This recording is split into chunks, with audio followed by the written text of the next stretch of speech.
goes another 20-year-old. Holy shit, I hate those guys. Gotta hate 20-year-olds. Fuck those guys. Somebody help these 20-year-olds. It's time to figure it out, Ricky. Don't touch me. Don't fucking touch me. Day 53 without AC. Robbie's starting to lose a layer of skin. Travis cries himself to sleep every night. And we're getting into one with the listing agent right good now. thing your aunt is an absolute firecracker. I just heard that phone call and she's gonna lay into it. but yeah, you're on Too Many Jams, a show without AC. With help from friends, experts, and our own personal experiences, we hope to shed some light on those. I fucked it up. Yeah. With help from friends, experts, and our own personal experiences, we hope to shed some light on those things that leave our age group lost and confused. So Robbie has invited a guest on today that I actually haven't met outside of maybe a 5-minute hello. Mm-hmm. I know nothing beyond your first name, Julia. So just to give a little context, we both met Julia a couple weeks ago because she came out with one of our friends to our party that we did at the distillery, and afterwards we were out for drinks, and I was just chatting with Julia, and there's another phone call, and I invited her on the show because she had some cool stories, and thought she would be a good guest. So Julia, welcome, Julia. Thanks, guys. Thanks for thinking I'm interesting enough to be here. Are you a fan of podcasts? I am a fan of podcasts. I listen to This American Life constantly. I don't know if you guys are familiar with that. It's an NPR show, kind of somewhat like this. Basically, they have a theme each week, and they interview people who have lived through really interesting life experiences. Just to give like a kind of a recap, one of the topics they talked about was really bad mistakes. And so people were brought on to talk about the worst mistakes they'd ever made. And they interviewed someone who was into cryogenics, I want to say, like when you freeze people. Like Austin Powers. Exactly like Austin Powers, which I actually watched last night. Also Walt Disney. Also Walt Disney. Walt Disney. So Walt Disney's Frozen. Did he? Yeah. Yeah. No way. He's frozen. Yeah. So does he hope to be like... Yes. He wants to be reanimated. Unfrozen? That's the whole point. Yeah, he hopes to be One day? reanimated when they have the technology. Yeah. One day. But I had anyways, no idea. This podcast, the guy was interviewed, basically had this container of frozen people in his basement, and the freezing mechanism, whatever, failed. And so he comes back down to check on these people like a week later, and they're all like decomposed. And that was his worst mistake. Yeah, that is a bad one. I'm assuming people paid a lot of money to be froze really bad forever. mistake. It's like, I wasn't expecting that. Yeah. is it like, think about it. These people probably paid him money. They're their families, and they said, "Okay, freeze my body forever until until the technology's there." You made a mistake that technically killed them all. If they could be reincarnated, and now they can never reanimated. Now they can never be reanimated. So he technically killed them. If the future comes around to reanimate. Yeah.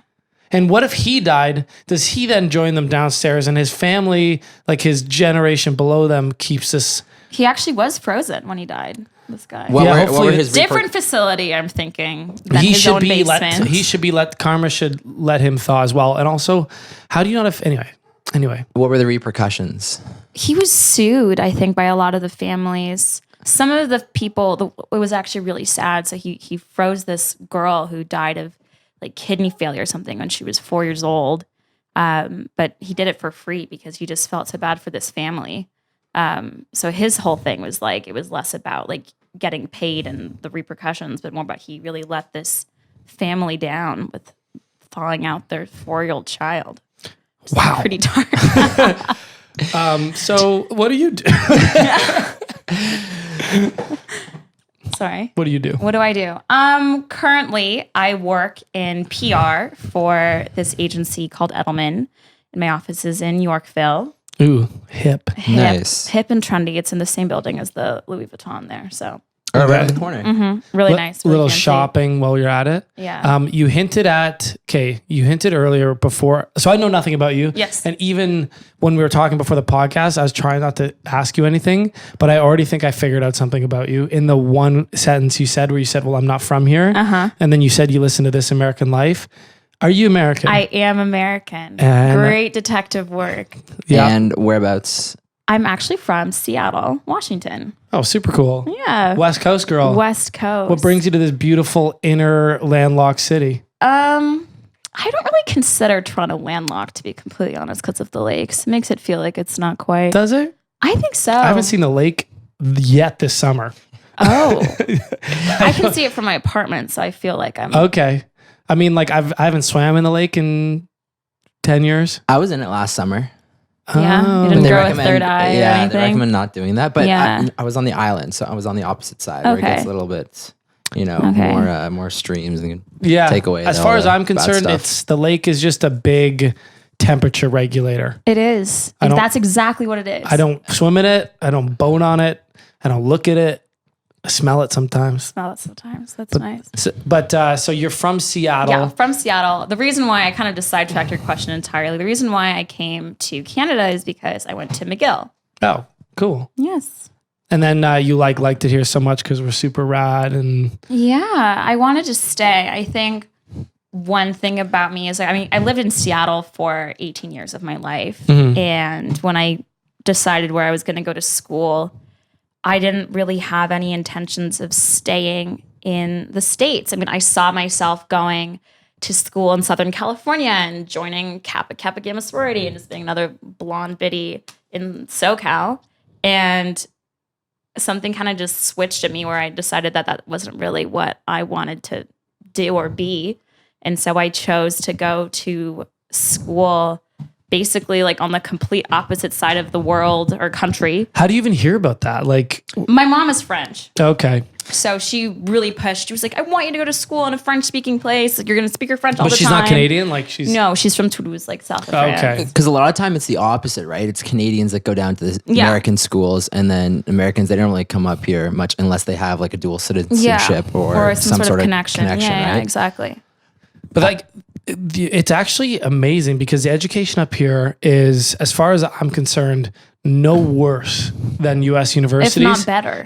If not better, not at a better. top Canadian school, and for like such a discount, it's not even funny. Yeah, I mean, I also paid Canadian tuition because I'm French.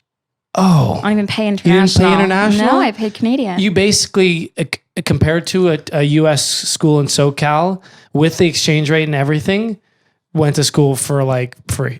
Basically, yeah. basically, my parents were really pleased. And I mean, I'm pleased now too because I got to graduate without loans or anything, and I got to stay here, which is great. So Did you learn French? I speak French. Oh, from home. Yeah, my mom is French, so Okay. I grew up speaking French. Oh, so cool. No, all right. When was the last time you were back in Seattle? Last time I was back in Seattle, American Thanksgiving, so November. So you like it here? You're sticking around. I do like it here. I think it's just I appreciate how different Canada is from where I'm from. I mean, great, it's not super different. It's not super different. It's really not that different, but there are a lot of differences that I do appreciate, and I really consider myself like a wannabe Canadian. Like I don't really think of myself as that Americanized anymore, and especially just what's going on politically in the United States. Like there's so many things I don't agree with. Not to say the politics in Canada are perfect, but I think my personal values are more in line with what's happening here on a political scale than the United States. So it kind of just resonates with me. So Which how is does kinda it weird work to say. working here? Like when you're an American, was it easy to get visas? Yeah, super easy. So if you Fucking- I hate that. Because the reverse is the- so different. Robbie and I super just want to difficult. move to Yeah, yeah, yeah. California and surf our lives away. and what's wrong with us? Honestly, good luck. But you good said luck. you can pay a bunch of money to you learned about one lawyer's office. Yeah, if where you could pay $7 grand yeah. US through them, they'll get you that 1 year artist visa. Nice. If you yeah, have- no, Are you on like a time? Yeah. So period basically, for how long you're here? what happens is if you go to a Canadian university from, I think honestly anywhere. I know being American, it's much easier. When you graduate, you're essentially granted this 3-year work permit. And all you have to do is you go to the border and you bring your transcript and you bring like $300 and a letter from the school saying you graduated with all your credits or whatever. You wait for 1 million hours and then they give you this visa and you're allowed to work in Canada for the next 3 years. So yeah, so that's what I did. And what did you take at school to get into PR?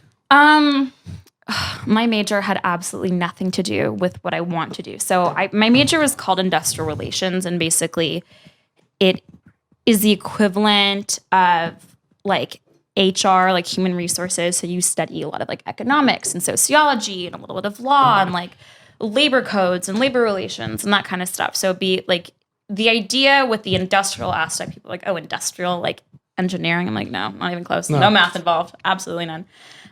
Is because if you go into an HR position in Canada, a lot of the time you're going to be working in unionized settings. So you need to be familiar with like drafting collective agreements and negotiations and that kind of stuff. And typically in unionized settings, you're typically in like an industrial environment. So like CN or Canada Post or mining, that kind of stuff. So Can I take it back? I'm just a little curious about like what's growing up in Seattle like?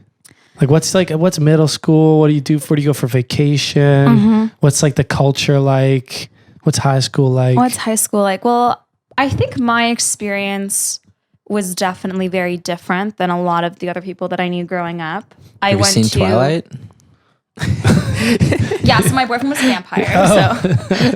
So Very different. But I went to a really teeny tiny French school for elementary school. Okay. And then I went to this public middle school where I like did not belong. I was super shy and quiet and like didn't really know how to talk to people because my middle school experience, my elementary school experience, I just went to school with the same like 15 kids for 6 years. Oh, it's like being homeschooled with your cousins. Like, literally like being homeschooled with your cousins. Like I was so awkward and weird. So more like Mean Girls when you got to high school. Yes, exactly. Okay, I get it now. But then I went to all girls Catholic high school, where again Swerve. I kind of just swerve. Yeah, where I kind of just stayed in my little bubble, and then I also danced really intensely all through like middle school and high school. Just and like stuff. you had like a condition, you couldn't stop dancing in I couldn't school. stop dancing. It's kind of like Tourette's, but just like physical. So you danced intensely all through middle school and high school. That's Yes. very tiring. Yeah, I was. So is it like, is Seattle a conservative or a liberal kind of place? Seattle's very liberal, very democratic. Sporty. There's the Seahawks, football team. Not that I've ever been Like, to a game. was high school football a big thing? I mean, again, at all girls Catholic high school, there's not a ton of football. Was but- high school tennis, volleyball a big thing? I mean, okay, let me backtrack. Football was a big thing for high schools, Yeah. just not mine. Yeah. But like was high school, like it still got the typical US feel. Oh, for sure. Yeah. Like a lot of like you were raised Catholic, obviously. I was raised Jewish. Oh, what? You went to a No, Catholic that school? doesn't make any sense. I what was your went last name again? to Solomon is my last name. Oh, right. I'm Jewish, had a bat mitzvah. Cool. I didn't know that. Huh? I said I didn't know that. Yeah. You were Jewish. But and then why'd you go to a Catholic school? But Seattle's a bit different though. Like, or Oh, in Seattle, Jewish is Catholic and Catholic is Jewish. Exactly. It's Okay, reversed. yeah. It's reversed. No, but being coastal towns, I feel like it's a little different than like regular America or what's going on over here, sort of in the middle, closer to us. Like Is it not? I'm just trying to get a feel. I In know- what sense? Yeah. Like do you just like it, I mean, More educated. I mean, I've never been there, but from what I'm here, like what I hear from people is that it's more like outdoorsy type. Oh my people God, and yeah, stuff, it's super right? outdoorsy. Everyone wears like tivas and socks. Are you guys known for anything? Like if like is Seattle there is stereotypes? known- Coffee. Coffee, like socks and sandals, shirts off, and like 40-degree Fahrenheit weather, like rain, Which is like what 5 Celsius. 5 Celsius, shirts off, hiking, weed, Probably a lot like Vancouver. a lot Yeah. like Vancouver. Okay, I got you. Exactly. Do you have a lot of like Asians like Vancouver does as well, or is it like U.S. is tight on that? Not is the U.S. tight on that. I honestly am not Like, really is it as multicultural sure. as- It's okay. Seattle's very multicultural. You have like a huge hodgepodge of different Okay, ethnicities and backgrounds for sure. so you weren't shocked by that like coming to Toronto because like Honestly, I find that there are, especially where I live, there's a lot more Asian people. in Seattle. No, here. Here. Oh yeah, no, for sure. There's tons. Yeah. No, we do have I wouldn't even say that as a bad thing, just like as an observation. There's a massive Asian population in Vancouver and Toronto. Yeah. I think it's definitely big in Seattle, but I've definitely noticed it more in Vancouver and Toronto. Okay, yeah. I think just Canada in general is a bit more It's easier to come here. That's why. you literally just were like, I want to be here. And they're like, cool, here's 3 years. Yeah. US is like, prove to us, bitch, that no other American can do your job better. And there's, by the way, 300 million of us. All right? Come on in. Try it. Canada's like, all right, give it a go. Like, See what happens. I know, I was too lenient in that sense, right? I don't know. But I haven't seen any downside to our immigration policies yet. You know what I mean? Yeah. I've never once felt like, oh my God, all this diversity is a bad thing. Yeah. Does it make sense? I don't, may not I've only heard in our about like, lifetime. Only in terms of apartments. You know? and oh, in rent. terms of shit, you're right. Damn it. Actually, I take that back. Let me live in an apartment downtown for cheaper, please. Yeah. Quit coming in with all this money. But you know what? Yeah, well, do they you know finally what regulated happens? it. You know why they did? They kind of put like a rent control, and if you were international trying to buy apartments, it's like there's like a You have to freaking pay way higher. insane tax. Yeah, Yeah. like almost like the price of the unit. Good. Yeah, it's crazy. But it doesn't matter because They still do it. They But still you know do it. why they do it? This is what I learned this really recently. You cannot own land in China. Right. There's only like 99-year-long leases. So people will buy real estate in Canada as an investment to own land physically and keep for their that children, a little closer. and all that kind of stuff. Very interesting. So- and I would do the same thing too. Like anytime people get mad at other people for doing stuff or taking advantage of a system, shut up. Because Yeah. you'd do the same thing if you were them. And you're like, you know what I mean? Like, I also heard that in China that people there, they're worried about their money like being No taken shit. By the government. by the government Yes, and stuff. it's the so they look communist to country, invest yeah. it so you know what? anywhere else where it's a bit safer. Don't right? get mad at 100%. them. They're smart. They're doing the no, right they're thing. doing their job. And yeah, we should technically protect ourselves, but if we don't, they have every right to take advantage of every system we have until it becomes like it'd be awesome if instead of buying in Toronto, they just bought all the land that we don't use north of Toronto. You know, gives But maybe that land's not appreciating. you know what? I appreciate it. Honestly, it's kind of it's Toronto's fault that they haven't put in the proper legislation and made rules. Yeah, Now so- they're right? now they're You trying know, to do some stuff, you know. Yeah, you can't blame anyone for anything. No, I just wanted to get a little like glimpse into Seattle life. So you kind of felt like a little bit like an outcast. Oh, like, for sure. I That's totally why did. you were cool to start fresh in a French-speaking Quebecois city. I mean, I don't know.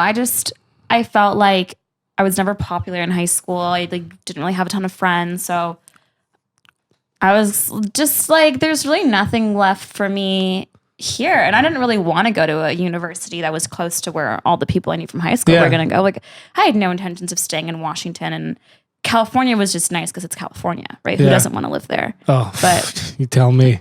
I love We it. want to move out there. Yeah. Okay. So that makes sense. It's a bit of a blessing, like that, because I feel like we want to uproot a lot too. Yeah. But because we were blessed with like we're super popular, you know? Yeah. It's kind of tough to leave all these friends and family and stuff. But so you come to Montreal, and did that kind of change? Did you find yourself like super cool here, or like? Yeah, I mean, I like for the first time, I felt like I had like this big group of friends, and I felt cool, which was a weird feeling for me. Like I never felt cool in high school. I never felt like people wanted to hang out with me or had really anything interesting to offer, and I was like, damn, kind of fuck with this feeling. Did you go through like I know from having a sister, I was going to ask you if you have any brothers or sisters, but my sister, God bless her, went through like such a ugly stage when she was growing up. She managed to still be popular through it, but did you have like an awkward stage? Oh coming, yeah, I had a really awkward stage for a while. like braces, Oh, my teeth, God. Yeah, hair yeah. frizzed out to the side. My hair was always manageable. I was blessed in that regard. And I never had bad skin either. Okay. Also really blessed Huge. for that. But my teeth were horrendous. I like like walrus teeth.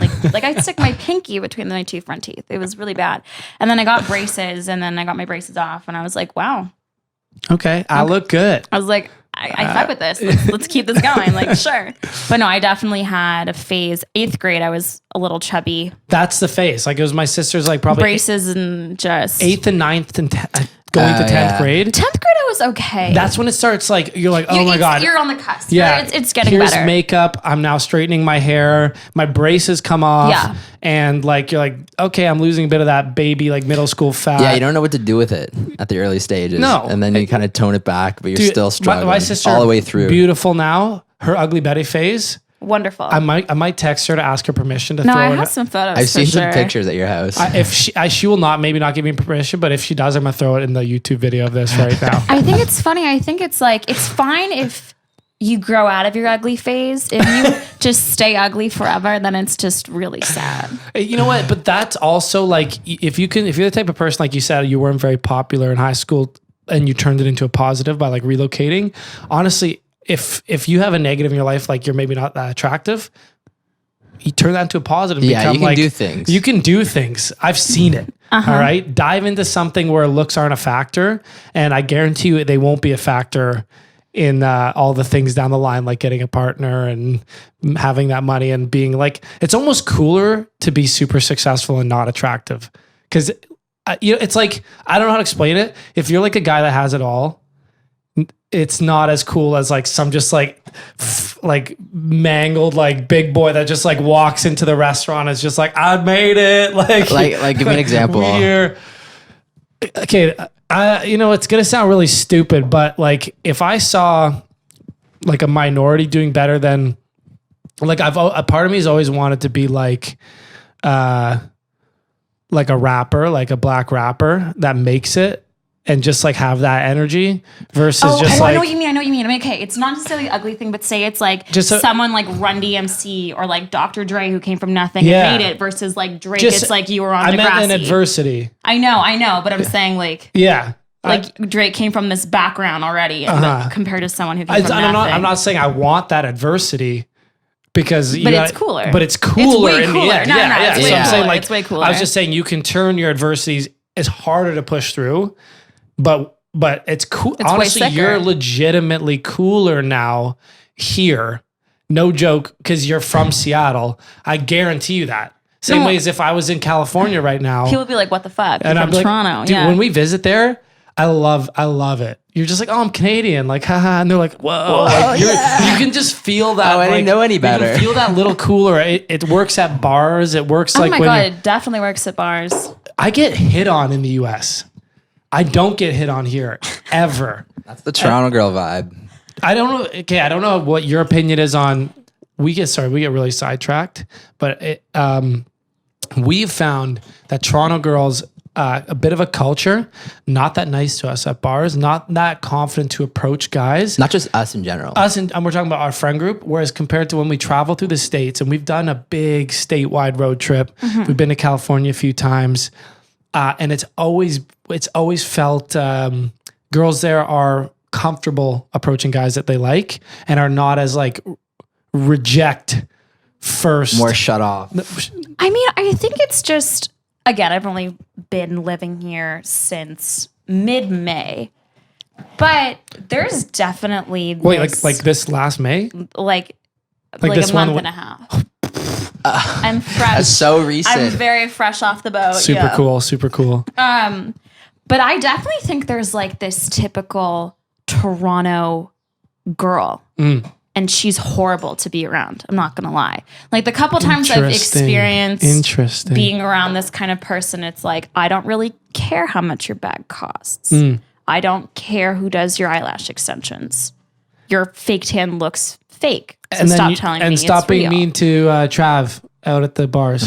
Yeah, I agree. But it's just not. For me, it just seems really try hard and not really authentic and kind of almost cookie cutter, if that makes any sense. Just like the same girl, just in different bodies consistently. And I have friends who live here who've been here for a while, and I like went to McGill, whatever. I met up with them, and they've told me like, "Wow, it's refreshing to talk to you because you're not like all these other Yeah. girls we hang out with. And it's not every girl. Like again, our roommate, my sister, like our sisters. There's Yeah. plenty. No, there's plenty of great girls here. Do not get me wrong. I've We're been just friends with talking a lot about of as them. a generalization, especially at the places where the local watering hole or like the clubs and all Yeah. that. Like as a generalization, there is a Toronto girl cookie cutter vibe. Yeah. And Trav and I, we both went to Western, which is, I mean, which is where a lot of them seem to frequent, or or people generalize as that type of person, right? Yeah. It's got its ups and downs. Yeah. You know what? It's got its ups and downs because you can also,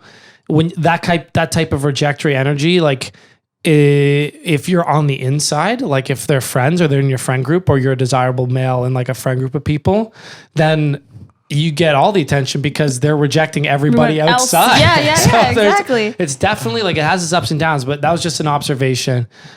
We can get back on track though. Did you know when you went to McGill what you wanted to do with your life? No, What do your parents do? I had absolutely no idea. So my mom, it's just a kind of a complicated situation. My mom she used to do like marketing for Bing, like Bing ads. Now works for this That company. did very well. Now works for this company called Project Line. And does more of the same kind of stuff. And then my dad, I'm going to butcher this completely, started his own company. Basically, hospitals had an issue of digitalizing and computerizing all of their equipment in like a database. So he goes to hospitals and like designs, like cloud computes these databases for all of their medical equipment. Cool. Sounds complicated. Really complicated. My dad is really, really smart. But he's an like, entrepreneur. Like he started that business. Oh yeah, he started multiple businesses. And your mom is kind of like the way you made it seem is that she was pretty high up in these like. Yeah, she's really good at what she Yeah, does, for sure. So she's a professional. Yeah, she Okay. is. And my dad does a lot of like entrepreneurial stuff, all kind of in the same sphere, like really techie and computery and like codes and like I literally think he thinks in codes. Like if you took a brain scan, it would just be like HDMI codes, whatever. I got you. HTML, whatever. HDMI. HTML. High definition video codes. And you mentioned you went to school for nothing Nothing for what to you wanted to do. What is it yeah. that you wanted to do? Is it PR or? So this is kind of what I realized I want to do with my life.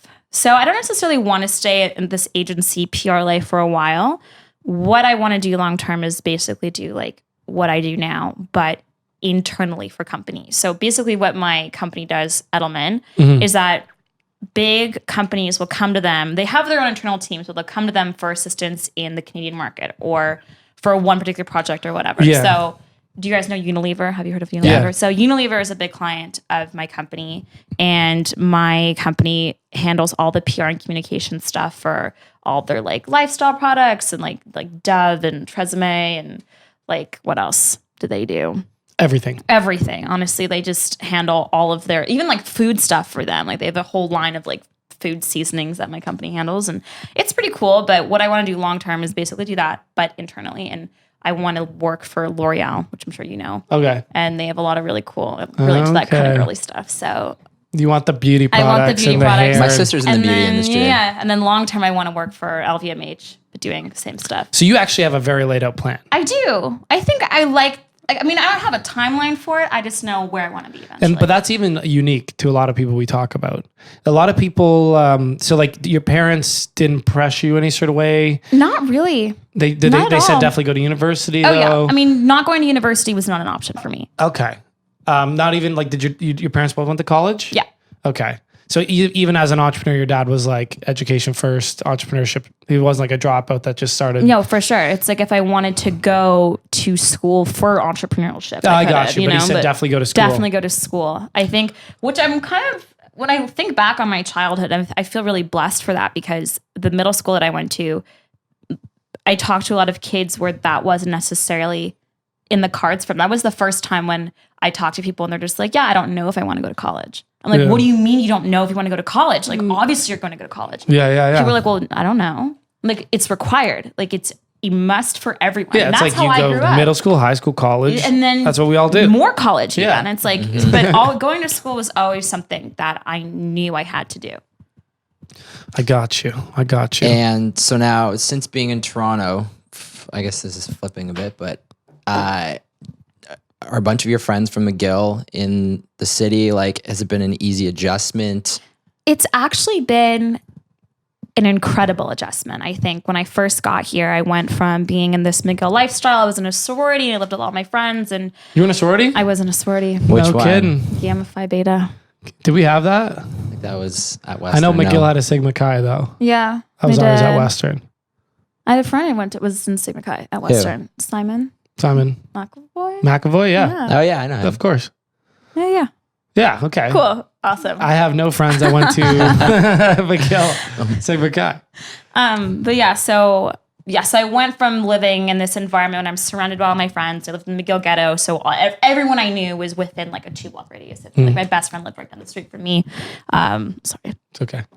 So then going from that to living in this apartment by myself and Oh yeah, solo having pad. like a couple people that I knew in the city was really scary. And there was one weekend I remember it was like Grand Prix weekend in Montreal, and I couldn't go back for some reason. And the 3 people that I knew in Toronto were busy, and I'm just sitting in my apartment alone. And I was like, God damn it, this sucks. I was like, Did you not hop on the hate apps? this. Did you not hop on like Bumble and Tinder? That and like, shit freaks me out, not gonna lie. Really? I've never, nor will I ever go on the apps. I okay. can't do it. I also will say that the US had a huge stigma on those apps when we went through. Really? Canadians. Was there? I don't remember. What were they saying about it? 100,000,000,000%. No, I don't think it's Americans because my sister met her boyfriend on Hinge and they live together in New York. They and- use it I met as my much as girlfriend us on do. Tinder.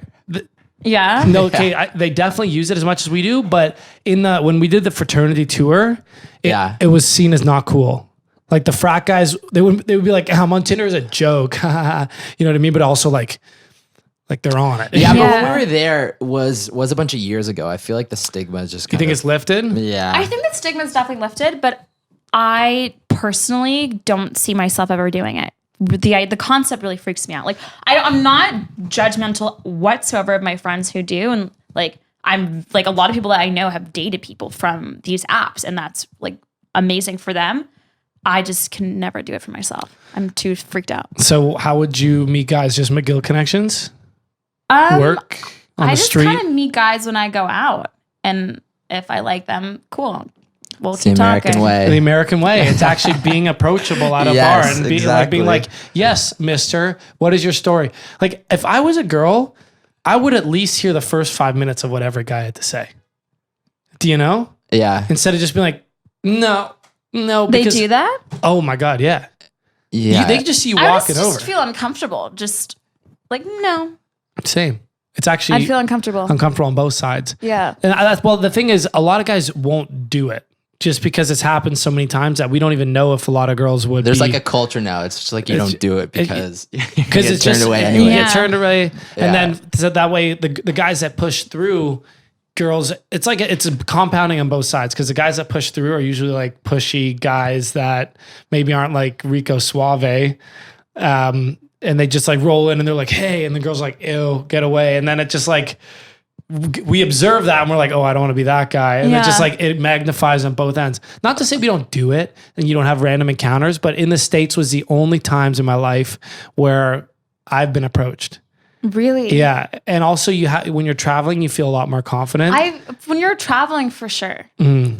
feel like it's almost different. It is a little bit different, but I mean, like, even when I was sitting at a bar or like walking, I've like approached. Yeah. And that's nothing to do with me traveling. I look like any other guy. I don't Yeah. know. But we're getting off track. Where was I talking? Where were we going? We were talking about Oh, university. me moving, my friends here, and then or people And that the I know weekend, here. yeah. So when you My had no sad one, weekend yeah. alone. Literally was just a sad weekend. I just smoked weed by myself. I sat on my balcony. I was like, oh, fuck. Like, it's like, this is so fucking sad.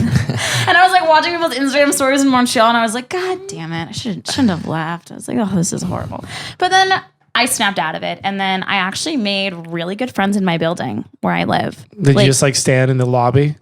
I was making chicken at the barbecue. Oh, the outdoor barbecue. And I was approached by what I thought at the time was a straight guy trying to hit on me. And I was like, ugh, No. But you let him in. I was though. like, I'm just making my chicken. Like, I really don't want to have a conversation. And then I found out very, very quickly that he was not straight and he was very gay. And I was like, perfect. And This that's will what work. led you to that night out.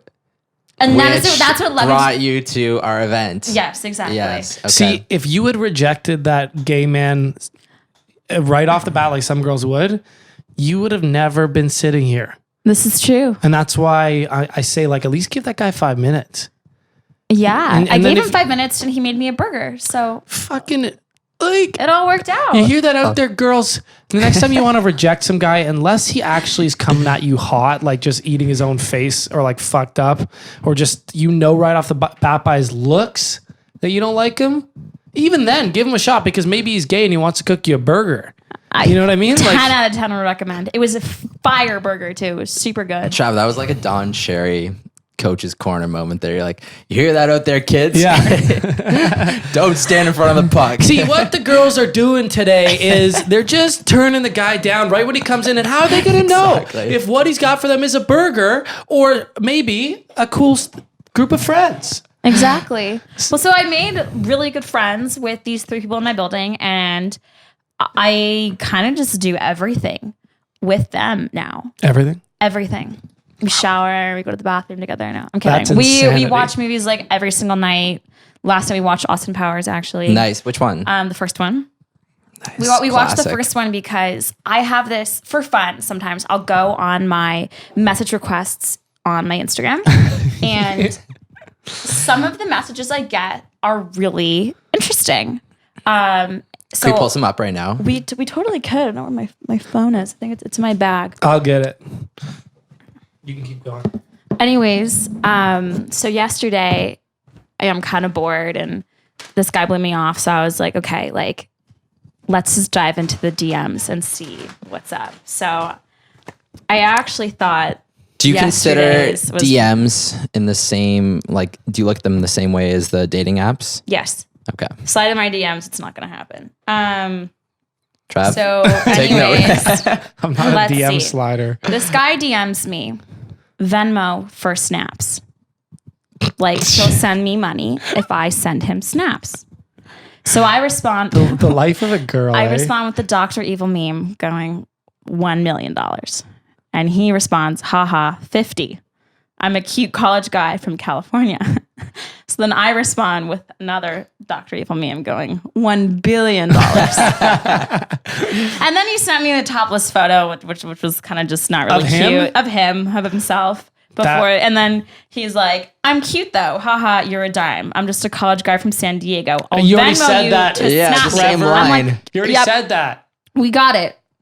And then I posted that actually. I posted this on my story. Oh, And then he goes, we thought it was funny. I was trying to block him. I was like, I don't want to make fun of you. So I blocked out his name, whatever. And he goes, well, at least it made the storyline. A little shrug emoji. And then I'm he going to goes, tell you one thing. That's not the first story that guy's been on. no, definitely Whether not. it's a- He's He's got a used to long this. list. He's used Yeah. to it. And then he goes, bikini snaps? ? And I respond, no, thanks. This was fun. Really enjoyed this chat. So you must have been bored. I was bored, but I thought it was pretty funny. So that's what I do for fun. Sometimes I just see what people have to say. And So that guy there would come to Toronto and not be deterred by seeing all these other guys getting turned down. Yeah, so from he's girls. the one that would push he's the through. one, yeah. And then girls are like, oh, wait, that's why I don't like guys through. And, but again, if you gave him 5 minutes, you'd be like, oh, you said you were a cute college boy 4 times and you offered to pay me for nude pictures. So now I know to walk away. now I know to walk away. You know what I mean? You just But- got to get everyone to try. Maybe he just wanted me to send him some snaps. Oh, You know? you're in a sorority. Do you do that as well? Of course. Yeah. Can you explain to me what Venmo is? Venmo basically is like the equivalent of, think of it as like in the States, there's no e-transfer. So you can send someone money to their Venmo. It's like an Yeah. app, third-party app. And then from your Venmo, download money to your bank. Wait, are you telling me that we have one thing over the States? Oh my God. Canadian banking is so superior than American. You can't send people money through your bank account. No way. That's what they use Venmo. That's what I'm like, Okay. I was like, I don't even have a Venmo. So I was like, I'll send you my photos and what? So what do I you won't do in the get any States when you like owe someone money? You just can't. You Venmo them. Oh. Okay. Okay, teaching So, you guys a thing or two for I your trips to e-transfer California. Now personally. you guys know I'm preparing Yeah. you. I'm preparing you. Yeah. So You're welcome. I, This is Some what of I'm them I doing. Venmo usually account. e-transfer girls for their nudes. So this is really great to know if I want to go south of the border. Yeah, if know you're what I gonna mean? pay someone for nudes, Venmo, apparently, according to this guy, is the way to do it. See, According to Trevor. what I would love to know is, has that ever worked? Has that ever worked? No. Has it ever worked? You know what? I'm actually sure. I'm sure He's it probably has. a numbers guy. He's a numbers guy. Do you have a big following? It's not huge. What are we at here? Like 5,000-ish around. What? It's solid. And you got there without any bikini pics? No, there's definitely a few Okay. in there. So Not gonna lie. So Yeah. so it's But not. my last post is a bikini pic. It's not so like you were fine. just on your merry way to work and some guy. I'm like, oh, look at this. Yeah, and some no, guy no. just like, no, it's like, you're like, okay, I put a few bikini pics up. I have 5,000 followers. I'm sure you've gotten much worse than that. Yeah. Oh, What's no, the I've, weirdest? What's the weirdest one you can think of? I get a lot of unsolicited dick pics, Nice. but what's Oh, do guys really do great, that? guys do that. And what's great about Instagram now Rob is gets a lot of that- those too. Yeah, I'm Weirdly. sure. Yeah. That happens a I lot. don't know. Photos now from message requests are blurred for your discretion. Oh, so you play dangerously and you click them sometimes? Sometimes, well, the thing is, it shows up and it's like this photo is, they blur it automatically, right? Just for whatever reason. So you can click on it and then it gives you a blurred out version of what the photo actually is. So you can just kind of make out like, oh, That's generally a male penis. that is probably a penis. So I'm not going to click on it. So I'll just delete it. I mean, that was fun. But then sometimes see if I would still look at them. See, I wouldn't. Oh. I don't really. I think a lot of girls agree with me on this. I don't want to see your dick. I Yeah. don't want to see it. But does seeing it affect you in a negative way? It'll scare me. I'll be It's- scared Why are you scared? because it's a penis. I on know, my but like phone if someone sent that me I an didn't ask Yeah. for, if someone sent you an unsolicited nude Rob as a female, you'd be like, yes. but I'd be even like, check it out. no, You'd be no, like, no, no, no, like, fuck but yeah. put it in the same perspective. I guess Yeah. unsolicited would be from a girl that you wouldn't want to see naked. Okay. I would still look at it. I would still look. It's curious. so different. Think It so? is very different. Yes. Even if it The was a only guy. time Guy Even check if it out was the a dick pic, I would competition. check Really? that. Yeah, I would look at it. Jeez, I would not. I would abstain. I would definitely not. I'm on your mic. Yeah. Yeah. There we go. There we There go. we go. No, I Fuck Rob. definitely, I wouldn't choose to, expose my virgin eyes to something like that. Okay, fair enough. I just always thought like there would be no harm in seeing it, even though like it's not. I thought for sure I could see how no girl is attracted to that. But I just thought like for fun, like you like check out this one I got, like send it around. Be like, whoa, look at that one. Whoa. Close friends story. Yeah, close friend story. That No, piece. no, Do you have a no. Finsta too? I used to have a Finsta, but it got me in a lot of trouble in school, so I got rid of it. Isn't Like that how? Basically, Can you what tell the happened story? was, yes, I'll tell the story. So when in my second year of school, I started kind of like casually seeing this guy. And at the time, I really needed male attention to feel validated. And I basically wanted to date him. And he was like, no, I'm graduating. I don't want to date you. And I went a little crazy because of it. Just like I wasn't used to I thought he was going to say yes. I didn't like the rejection, whatever. So I posted this horrible thing on my Finsta. But at the time, I used my Finsta almost as a way to make myself feel better about things. It was like my personal diary, and I would vent in it. And, like everyone who followed me knew like the tone I would use my other posts, and that I wasn't really serious with what I said, and I was just trying to be funny, whatever. However, if you take it out of context, I look like a gigantic bitch. And unfortunately, something that I decided to write circulated around, and I learned the hard way that nothing you put on the internet is really private. Okay. It's So unfortunate. I decided that it was best to just get rid of the Finsta. Yeah. Lay if it you're to gonna rest. shit talk, don't do it online. And then my Finsta got really big. Like I thought I was pretty funny. I'd post memes of myself. Like it was a whole thing. Well, that's not shit talking. Yeah, but it was half of it was like my mental breakdowns on the internet, and then half of it was like, look at this horrible photo of myself. It was like a burn book moment. It was like a burn book moment for sure. So there a couple girls from work, they were drunk one night and they let me onto their Finsta, let me start following them. First mistake. And then I was on it for a few months and I was just seeing like all the nonsense that they were doing. Yeah. And they have since, I think they took note and have removed me. Removed you? Yeah, so I'm no longer part of their Finsta lives, but it was fun. I'm still on a couple Finstas. You know what? I don't know. I understand it, but like as a comedy platform, sure. Yeah. But still, like if you're gonna shit, like you got to toe that line. Then you got to toe that line. It's kind of was a gray area for me of like what was too much and what wasn't enough. And could like, you give us any deets on it? Is there anything that you could share, or is it? Was it a meme or was it like a? That kind of just got me in trouble. You mean? Yeah. It wasn't even a photo. It was the caption was the issue. Of his or yours? It was on mine. My Finsta, I posted like a photo basically like saying, it was like maybe a photo of like a selfie of me crying, probably. Nice. And then the caption was this whole thing where I was just like, I'm done with this guy. Like, I remember one line specifically that haunts me to this day. And I said, fuck you, fuck this. I'm so fucking hot. I love that. And that was though. the caption.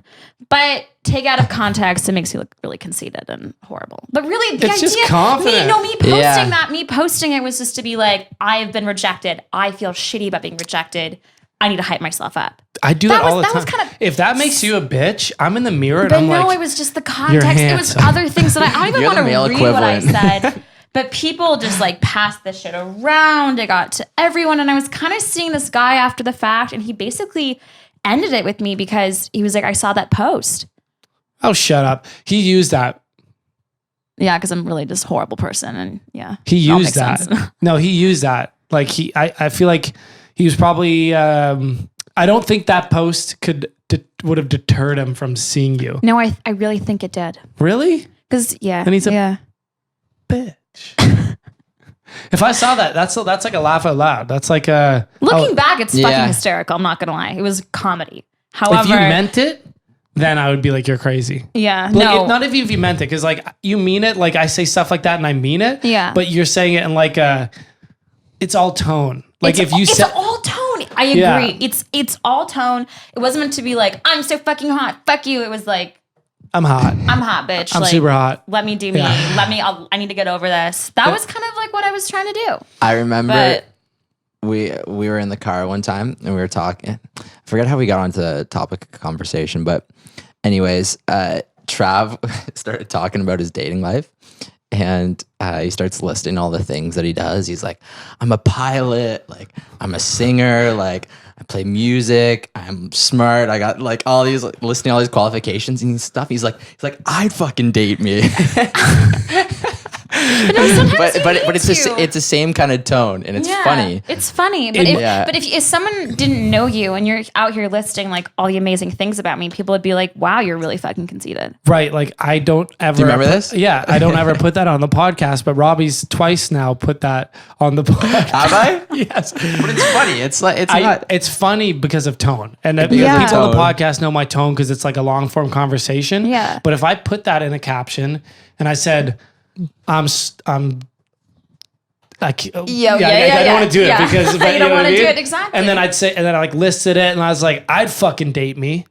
People would read that and be like, what an asshole. What an asshole. Right? And that's exactly what people thought of me. I totally get it. And it's like, that was the last thing I wanted to portray. Like, I was just an emotional wreck because the guy that I liked didn't want to date me. Yeah. You know, like I'd fucking date you. I was facing all this rejection. So I was like healing. And the only way I knew how, obviously, putting my personal life on the internet. I got you.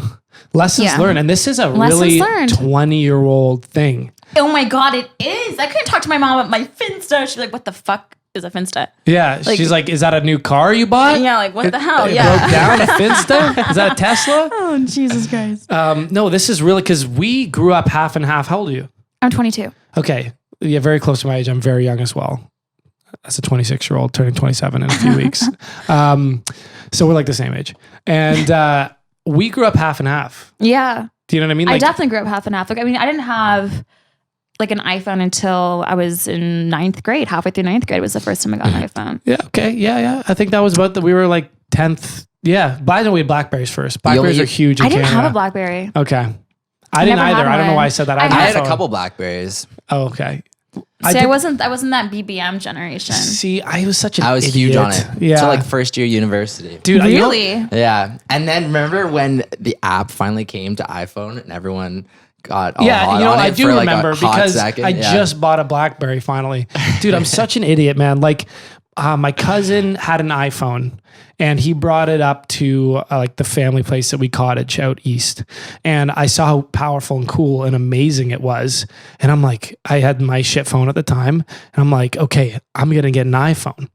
I get the iPhone. I go back to high school. Everyone's got a BlackBerry. Everyone's in a BBM chat. Where's the party at? What's going on? People in class are just BBM each other. I'm like, I have a great camera.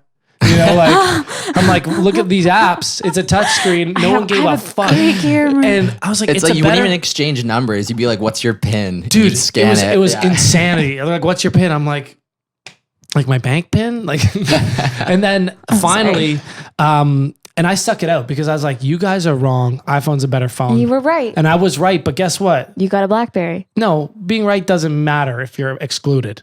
You know? Yes, I agree. And I did the same thing for PlayStation. PlayStation was a better equipment. Everyone got Xbox. Who couldn't I play online with? No one. All my friends, right? I couldn't play online with any of them. But I was like, it's better. It doesn't matter what's better if it's not what's popular. We joined a fraternity. First year university, they're like, we have a fraternity BBM group. You got to be in it. It's the only way we communicate. Buy a BlackBerry. 6 months, iPhone gets the app. Everyone in the fraternity dumped their Blackberries and got iPhones. The BlackBerry sucked. It was the Torch. It was the one that slid, had a keyboard and a touch screen. Oh, brutal. Was going from an iPhone to BlackBerry was like going from my car into like a 1950s like beater truck or something. Like it sucked. And I after 6 months with the BlackBerry, I bought an iPhone. Right back to it. Just Wow. bad timing. I saw recently Motorola is releasing a version of their Razr again. No way. As a smartphone? Yeah, as a smartphone. Guess which phone I won't be getting? the Razr. Yeah, because the Razr. iPhone's great and Yeah, it links right? up with my computers. They're really and going to the make a cloud and- dent in that market Yeah. share. It's cool, I guess. I don't know. You have an iPhone, obviously, and you always want iPhone. Yeah, I mean, it's pink. Yeah, Can't beat that exactly. shit, You got like- AirPods? Yeah, of course you do. Oh, I actually put my AirPods in the Rich. wash. Oh, I saw you have wired ones over Because there. I put my AirPods in the wash. They're not waterproof? Because your wired ones are. I've washed them a I few know. times now. But not the on thing is, I purpose. only put the charging case in the wash. The headphones are fine. Oh, okay. You can probably However- buy a new charging case. Yeah, I have an appointment at the Apple store on Friday already, so I'm going to bring the old case in and be like, I don't know what happened. You know what they're going to say? Water damage. They always do it. They're I like, put it in race for like 3 days. Like, they'll just be like, okay, it's water damage. We opened it up. It's water damage. I'll be like, that's so weird. That's so weird. Like Oh. it's never You can't touched. watch them? I mean, It's so never bizarre. touched water. Yeah. So But the maybe. new iPhones, they're waterproof, aren't they? Yeah. This one, I guess, is supposedly waterproof. No, it is. I don't know if I believe that. I do believe it because I seen it. You've seen it. Yeah. I was at That's the cottage a few weeks ago and my friend, literally with his light on, the screen open, dropped his phone into the water. The light's still on as it's sinking to the bottom. You could see it at the bottom with the light on. Dives down, picks it up. It was like 10 feet. Brings it up to the dock, stands and is texting, flicks the light off, puts it on the counter. No way. Never turned it off, never put it in rice. It works. Did he mean to do that? No. Who means to do that? I don't know.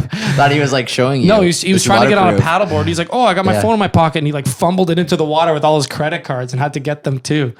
But yeah. Should. And he flicked on the light somehow. Kind of weird. Yeah.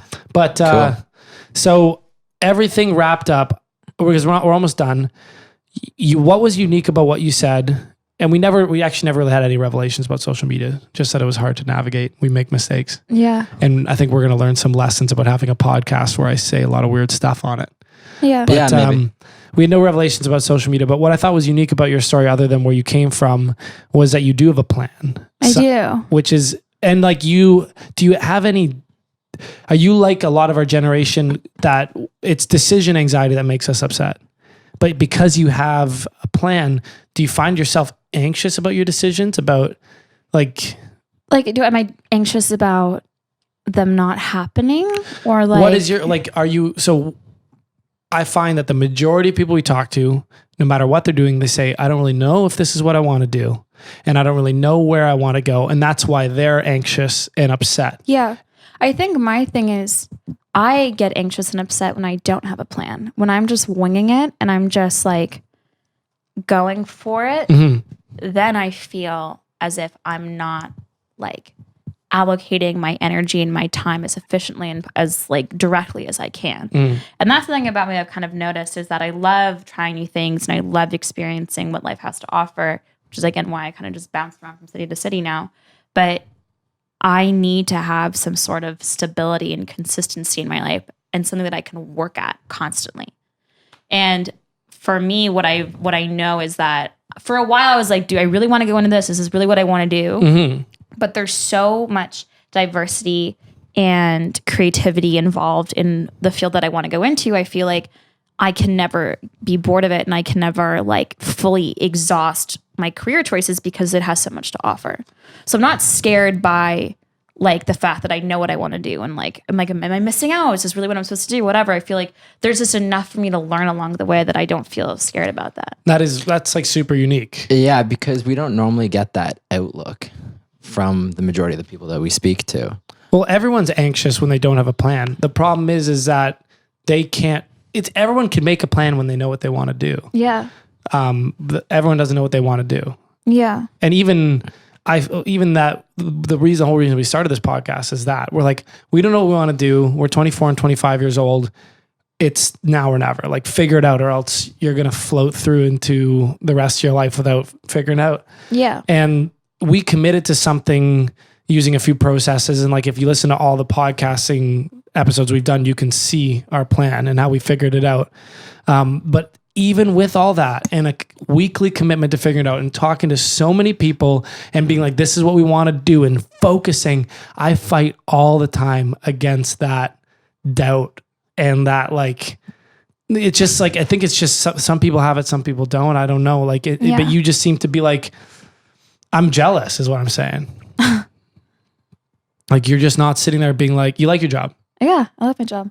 And you have a good attitude about it. And I think partially it's because... The fuck? I mean, people... I think it's pertains more to people in the creative industries where, you know... PR is pretty creative, though. Yeah, it's really creative. Yeah, but I guess... You mean like I can't... There's no one's going to hire me as a rock star. Exactly. I It's gotcha. like she's full-time. She's got something she's committed to. She knows what she's doing day to day. It's big time society reflect. Like, society does not really reward the stuff we're doing until we get successful. I completely agree. You have nothing until you have everything. I totally agree. It's like, for example, people who like just started out modeling, you're in like an IKEA catalog, like that's, people are going to make fun of you. But then the second you're on the cover of Vogue, everyone's like, shit, you made it. Yeah. Exactly. It's like everyone will shit on you during the process, but it's only the end results that matter. I completely agree with that. So that's where a lot of our...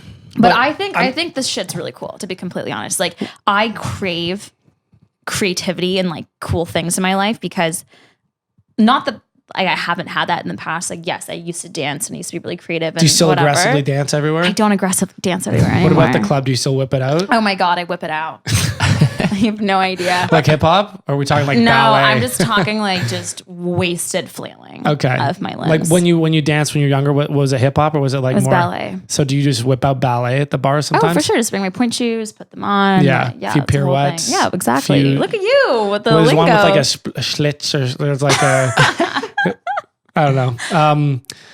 There's a few other things I keep getting distracted. I keep wanting to ask you.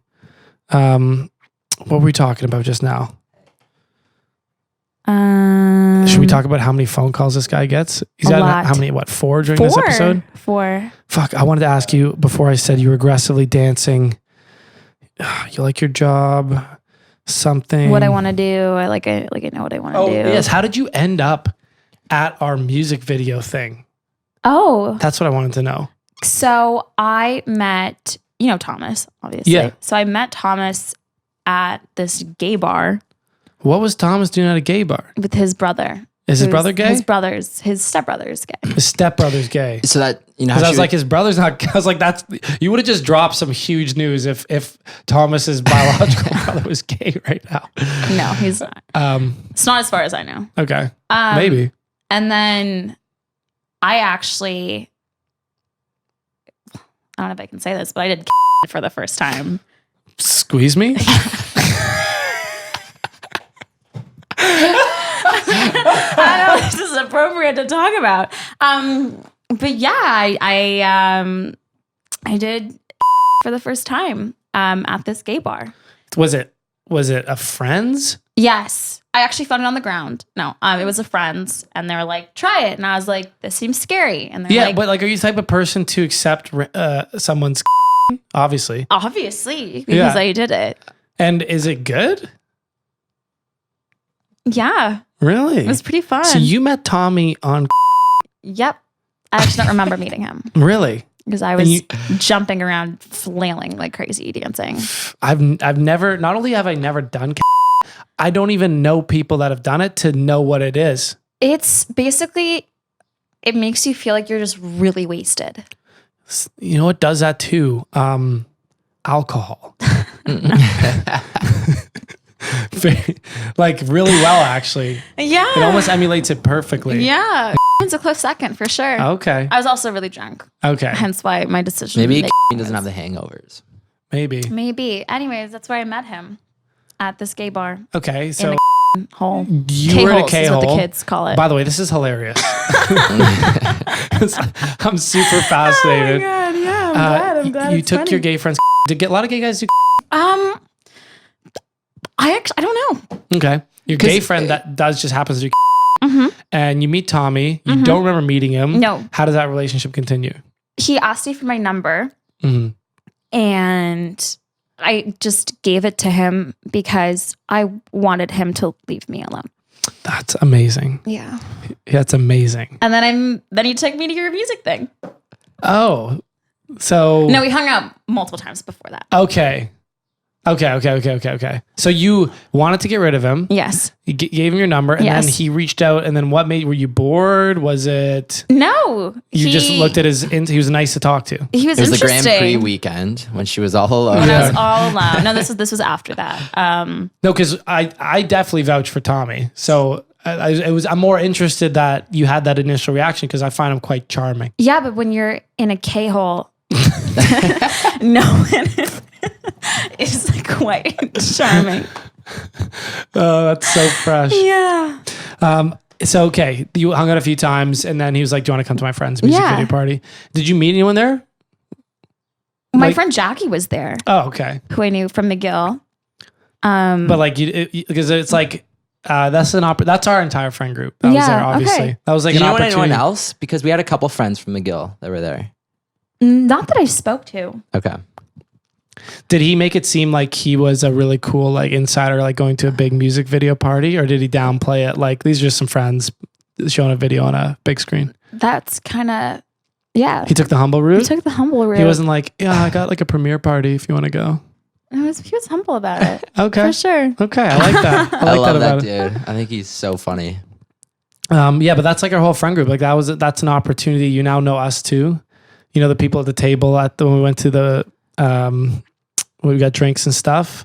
I don't know if you met really any of them, but I'm just saying like that's an opportunity to get some more immersion into the Toronto scene because Exactly. we are, no lie, the coolest people in the city. Yeah, I can tell. Yeah. I definitely get that vibe. Uh-huh. So And very- as someone who's not very cool myself, I am drawn to people who are. And so. we are cool where we live. I didn't even need to go somewhere That's else. really impressive. See, I'm not cool in Seattle. I'm really not cool. I wanted like the way you just dropped the thing makes you want to open up a whole line of questioning about party habits and stuff like that. But I know Robbie's got to hit the road, and Well, you can continue. I know. But how much do you want to divulge to the world? You know what I mean? Like what is your thoughts on on like what kind of things would you say about yourself like publicly? Would you would say that publicly? Would you tell a coworker that? No. Would you tell a family member that? I would tell my siblings for sure. Okay. I think if I told my mom, she'd be like, "What?" I don't think she would even know what is. I still don't really. Would It's you do it horse again? tranquilizer. What?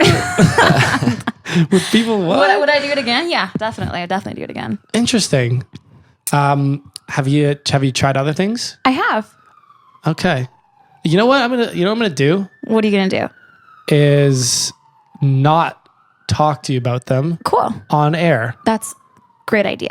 because That's probably a better idea. That's definitely the safer route. A safer route. you know? yeah, because everyone, you're only human if you take your friend's once. You know what Exactly. I mean? And no one could get on your case for that, Yeah. right? So, but if it sounds more intentional, then I was pressured into it. Like it was basically forced. it's very upon me. scary.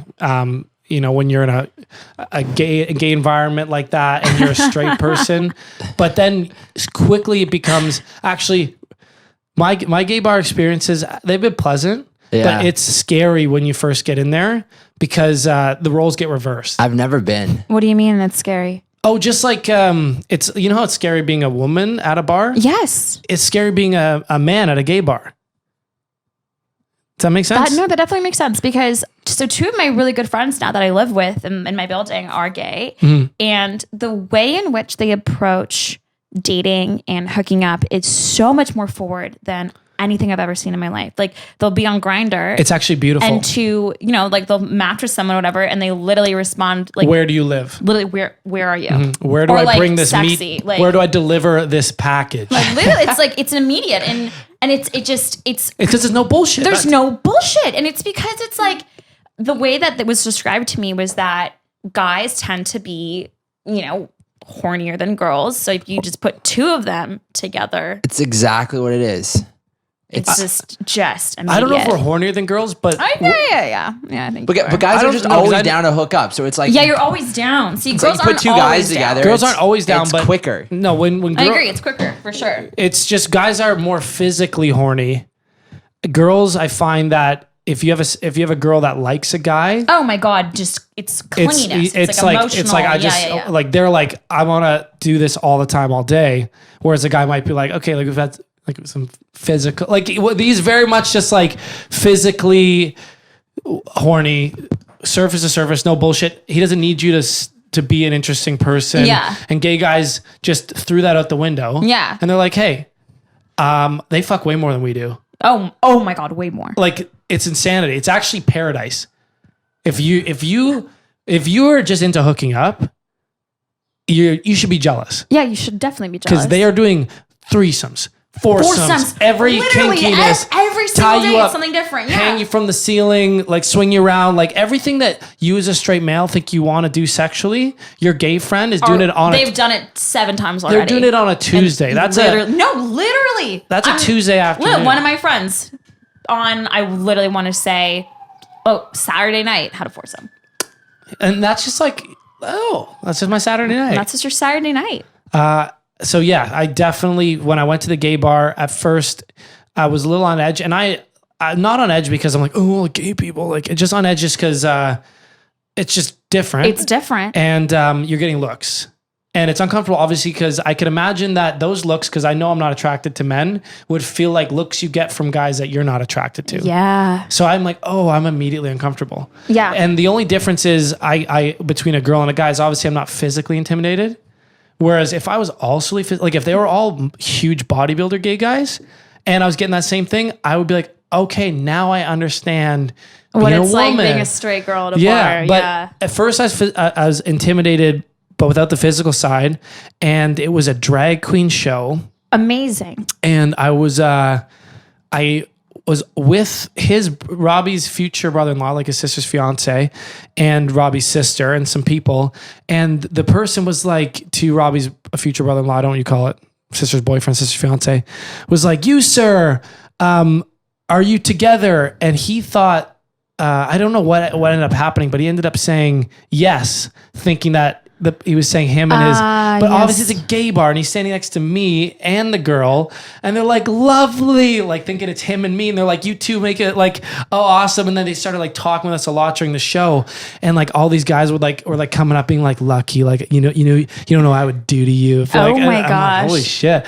And I got a lot of free drinks. Really That's like that. awesome. Good for you. Everyone left. I was left behind. And then I started to feel really uncomfortable. I was having a lot of fun. And then it started to get really real when guys are buying you drinks, chatting with you. Now they want to have sex. And now I'm like, this is real. This is exactly what happens. And you're leaving? I gotta roll. Baseball is supposed to be later tonight, but That's cool, dude. okay. Later. Thanks for coming. Of course. Thanks for having me. And I was really drunk and I got so uncomfortable I started doing Australian accents. And it started weirding them out. And I just talked my way out the front door. But so like I feel you kind of. Yeah. Only on a one night thing. It's refreshing to hear because I feel like a lot of guys don't get it and it's very difficult to explain. It's like Go alone to a gay bar if you want to get it.